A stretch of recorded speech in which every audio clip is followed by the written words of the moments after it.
Hello बच्चों, कैसे हैं आप लोग। उम्मीद करता हूं आप सब लोग अच्छे होंगे और आप सबकी पढ़ाई भी अच्छी चल रही होगी। आज की वीडियो में हम लोग करने वाले हैं बिहार बोर्ड क्लास 7th की मैथ की बुक से एक्सरसाइज 8.2 को। ठीक है, पिछली वीडियो में मैंने आपको 8.1 के सॉल्यूशंस को बताया था, कैसे हम लोग उसके सवालों को बहुत अच्छी तरीके से आसान तरीके से कैसे हम लोग सॉल्व करेंगे, ताकि हम लोग को उस तरह का कोई भी सवाल मिले एग्जाम में तो हम उसको आराम से सॉल्व कर सकते हैं। ठीक है, यहाँ पर अभी हम लोग एक्सरसाइज 8.2 को सॉल्व करेंगे। बट एक्सरसाइज 8.2 को सॉल्व करने से पहले आपको कुछ रूल्स के बारे में जानकारी होना बहुत ज़रूरी है। कुछ नियम हैं, घातांकों के, एक्सपोनेंट के कुछ लॉज हैं, उसको आपको जानना बेहद ज़रूरी है। अगर वो आप जान जाते हैं तो 8.2 आपके लिए कुछ भी नहीं, वो आप तुरंत सॉल्व कर सकते हैं, वो आपको तुरंत समझ में आ भी जाएगा। ठीक है, तो इसलिए पहले हम आपको लॉज बता देंगे, पहले हम आपको रूल्स बता देंगे, उसके बाद फिर हम आपको एक्सरसाइज 8.2 के सॉल्यूशंस को करके दिखाएंगे। ठीक है, तो वीडियो शुरू करने से पहले मैं आपसे रिक्वेस्ट करता हूं कि अगर अभी तक आपने हमारे चैनल को सब्सक्राइब नहीं किया तो चैनल को सब्सक्राइब कर लीजिए और वीडियो को लाइक करने के बाद अपने दोस्तों में ज़रूर शेयर कर दीजिएगा। ठीक है, तो चलिए शुरू करते हैं। देखिए, यहाँ पर सबसे पहले मैं आपको बता दूं कि आपके सामने अगर कोई नंबर आएगा, ठीक है, जैसे मान लो कि a का पावर m है, ठीक है, और कोई नंबर है जिसको हम लोग a का पावर n है। ठीक है, इस तरह का सिचुएशन अगर आता है जहाँ पर a का पावर m हो, a का पावर n हो, मतलब कोई भी ऐसा नंबर जिसका जब दो नंबर आपको ऐसा मिले पावर वाला, घातांक वाला, जिसमें बेस यानी कि आधार सेम हो और पावर यानी कि जो घात हो ना वो अलग अलग हो। ठीक है, तब हम लोग क्या करेंगे, यहाँ पर हम लोग रखेंगे a को a की जगह रख देंगे, यानी कि आधार तो वही रह जाएगा, a रहेगा, और ये जो पावर होगा ना, ये एक्सपोनेंट m और n, ये क्या हो जाएगा, ऐड हो जाएंगे, m प्लस n हो जाएंगे। ये आपको याद रखना है कि जहाँ आपको बेस सेम मिलेगा, आधार सेम मिलेगा, आपको पावर को ऐड कर देना है, m प्लस n हो जाएगा। इसी सिचुएशन को अगर हम लोग इस तरीके से अगर लेते हैं, अगर ये डिवाइड का केस हो, ठीक है, तब क्या करेंगे, यहाँ पर देखिए, यहाँ पर इस साइन को हम लोग कहते हैं बाई।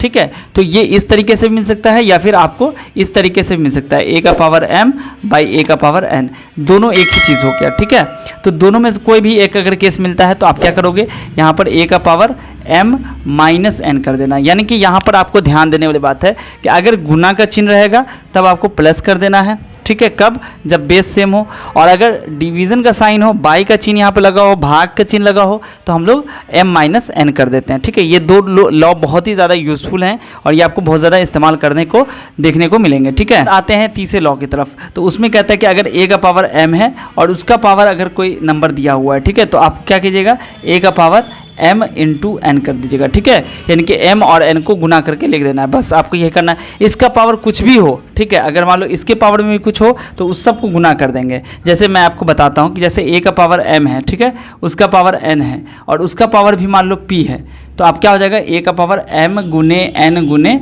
p हो जाएगा, मतलब तीनों पावर को गुना कर देंगे। ठीक है, इसके बाद आते हैं अगले रूल्स की तरफ। तो उसमें क्या है कि अगर a का पावर सपोज दैट आपका m है, ठीक है, उसके बाद इसको हम लोग अगर लिखना चाहेंगे तो a का पावर माइनस m हो जाएगा, और अगर 1/a का पावर m है तो ये हो जाएगा a का पावर माइनस m। ठीक है, दोनों आपको देखो, यहाँ पर दोनों तरीका ये है, यानी कि ऐसा नहीं कि सिर्फ a का पावर m को हम इस रूप में लिख सकते, नहीं, अगर कहीं पर आपको इस तरह का नंबर दिखता है, जैसे 1/3 का पावर -2 दिखता है, तो आप इसको 3 का पावर 2 भी लिख सकते हो। ये कहने का मतलब ये है। ठीक है, अगर 1/a का पावर m है तो आप उसको a का पावर -m भी लिख सकते हो, यानी कि अगर नंबर के अंश को अगर हर में बदलते हैं तो साइन चेंज हो जाएगा, आपका घात का जो चिन्ह होगा वो चेंज हो जाएगा। ठीक है, तो ये आपका बेसिक था। अब एक और है आपका, जैसे कि कोई भी नंबर है उसका पावर 0 अगर है तो वो सीधा सीधी 1 हो जाएगा, ये भी आपको याद रखना है। ठीक है, माइनस का मैंने बता दिया कि अगर माइनस में होगा, अगर a का पावर अगर मान लो -m है तो इसको कैसे करेंगे, ये हो जाएगा 1/a का पावर m हो जाएगा, जो मैंने आपको यहाँ पर बताया। अगर a का पावर m है और b का पावर n है तो क्या हो जाएगा, ये हो जाएगा a गुने b पावर m, सॉरी, यहाँ पर अगर m ही हो, ठीक है, a का पावर m b का पावर m, यानी कि वहाँ पे क्या था कि m और n पावर चेंज था, बेस सेम था, यहाँ पर क्या बेस अलग अलग है, पावर अगर सेम हो, तब यहाँ पर इस तरीके का कंडीशन बनेगा, इस तरह का रूल आप इस्तेमाल करेंगे। तो चलिए अब हम चलते हैं एक्सरसाइज के सॉल्यूशंस की तरफ। 8.2 के फर्स्ट प्रॉब्लम को देखते हैं। तो यहाँ पर जो फर्स्ट क्वेश्चन है वो मैंने सारे को नोट कर दिया है। फर्स्ट क्वेश्चन जो आपका कहता है सरल कीजिए और उत्तर को घातांकीय रूप में लिखिए, यानी कि इसको सरल कर देना है। सरल करने के बाद जो आंसर आएगा आपका उसको भी एक्सपोनेंशियल फॉर्म में यानी कि घातांकीय रूप में लिखना है। ठीक है, अब सवाल नंबर फर्स्ट को देखते हैं। क्वेश्चन नंबर फर्स्ट क्या है इसका, तो देखो मैंने अभी आपको बताया था कि जब इस तरह का कंडीशन आएगा कि जहाँ पर बेस सेम हो और गुना का चिन्ह हो तो पावर को जोड़ देते हैं। ठीक है, अभी मैंने आपको बताया था। तो यहाँ पर देखो 7 है, इधर भी 7 इधर भी 7, तीनों में बेस सेम है, पावर अलग अलग है। तो सिंपल आप ऐसा कर सकते हैं, या तो आप इस दोनों को पहले करके तब आप बाद में कर सकते हैं, या फिर साथ साथ ऐसा ही लिख सकते हैं कि 7 लिख दिया और 2 + 4 + 8 लिख दिया। तो 7 का पावर हो गया 2 + 4 6, 6 8 14, ऐसे भी कर सकते हैं। इसको आप दूसरे तरीके से ऐसे ही बना सकते हो कि इस दोनों को पहले ले लेंगे। ठीक है, तो 7 का पावर हो जाएगा 2 + 4 × 7 का पावर हो जाएगा 8। तो 7 का पावर कितना हो गया 6 × 7 का पावर 8, फिर से हो जाएगा 7 का पावर 6 + 8 यानी कि 7 का पावर 14। ठीक है, ऐसे बना सकते हो। ठीक है, अगर आप ऐसे बनाओगे तो भी सही है, ये बनाओगे तो भी सही है। यानी कि बस आपको एक चीज़ याद रखना है कि पावर्स अगर अलग अलग है, बेस सेम है तो, और अगर मल्टीप्लाई हो रहा है तो वहाँ पर गुना करेंगे, सॉरी जोड़ेंगे। ठीक है, पावर्स को। अब यहाँ पे तो डिवीज़न हो रहा है। ठीक है, ये आप देख रहे हैं कि डिवीज़न का साइन है, बाई है, यहाँ पर भाग का चिन्ह लगा हुआ है और बेस सेम है, पावर अलग है। तो यहाँ पर क्या हो जाएगा 3 तो रखेंगे ही रखेंगे, जो बेस है वो रखेंगे, लेकिन पावर को क्या करेंगे माइनस कर देंगे। तो 10 में से 6 माइनस कर देंगे तो ये हो जाएगा 3 का पावर 4 हो जाएगा। यही आपका आंसर हो जाएगा। उसके बाद यहाँ देखिए बेस d है, बेस में क्या है आधार इसका d है, बट पावर में 2 है और 3 है, तो d रखेंगे और 2 + 3 को जोड़ देंगे तो ये हो जाएगा d का पावर 6, ये हो जाएगा आपका आंसर। अगेन यहाँ पे देखोगे 5 के पावर x है, 5 के पावर 2 है, तो 5 में क्या हो जाएगा x + 2 हो जाएगा। बात समझ रहे हो ना, क्या कर रहे हैं हम लोग, बेस सेम है, आधार अलग, बेस सेम है और पावर अलग अलग है, तो पावर को मैंने यहाँ पर x और 2 को जोड़ दिया, बस आपको इतना ही करके छोड़ देना, यही आपका आंसर है। अगेन यहाँ पे आते हैं, तो यहाँ पर देखो 5 का पावर कुछ है और होल का पावर कुछ है, तो मैंने आपको फॉर्मूला बताया था कि अगर a का पावर यहाँ पे लिख देते हैं, a का पावर m हो और उसका पावर अगर n हो तो क्या करेंगे a का पावर m गुने n कर देते हैं। तो यहाँ भी 3 और 2 को गुना कर दीजिए, तो 5 का पावर हो जाएगा 3 × 2 और ये डिवीज़न का साइन और ये 5 का पावर 3, तो 5 का पावर हो गया 6 भागा 5 का पावर 3, तो ये बन जाएगा आपका 5 का पावर 6 - 3, क्योंकि बेस सेम है, बीच में डिवाइड है और 6 और 3 पावर में अलग अलग है, तो 6 और 3 को माइनस कर देंगे तो हो जाएगा 5 का पावर 3, यही आपका आंसर हो जाएगा।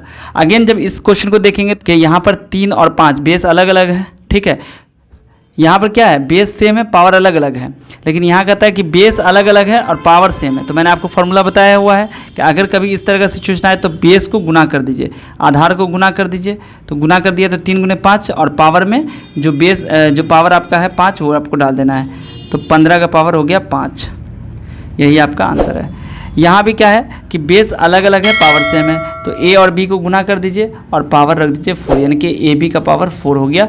आप इसको ऐसे ही लिखिएगा। ठीक है, ab का पावर 4, कभी ऐसे मत लिख देना कि हाँ ab ऐसे कर दोगे तो गलत हो जाएगा। इसका मतलब ये हो गया कि a अलग है और b का पावर 4 हो गया, आपको इस तरीके से करके तब आपको 4 लिखना है। ठीक है, उसके बाद यहाँ पर आ जाते हैं, यहाँ भी डिवाइड है, पावर अलग अलग है, तो बेस सेम है तो क्या हो जाएगा 2 को रखेंगे और 20 - 10 कर देंगे। ठीक है, और यहाँ पर है 2 का पावर 3, अब देखो क्या हो गया 2 का पावर 10 × 2 का पावर 3, अब यहाँ पर गुना आ गया, बेस सेम है तो क्या हो जाएगा पावर ऐड हो जाएगा, 10 + 3 करेंगे यानी कि 2 का पावर 13, ये हो गया आपका आंसर। ठीक है, समझ में आ रहा है ना, कोई दिक्कत हो तो कमेंट में ज़रूर पूछ लीजिएगा। ठीक है, और अगर अभी तक आपने टेलीग्राम ग्रुप को ज्वाइन नहीं किया तो टेलीग्राम को भी ज्वाइन कर लो, वहाँ पर भी आप हमसे पूछ सकते हो कोई भी क्वेश्चन, और क्विज़ होती है वहाँ पर भी आप क्विज़ में शामिल हो सकते हैं। ठीक है, तो चलिए लास्ट क्वेश्चन है, इसको देखते हैं। यहाँ भी क्या है 9 का पावर p है, 9 का पावर 3 है और डिवाइड का चिन्ह है यहाँ पर। ठीक है, साइन है, तो क्या हो जाएगा 9 और यहाँ पर जो पावर है वो माइनस हो जाएगा, यानी कि p का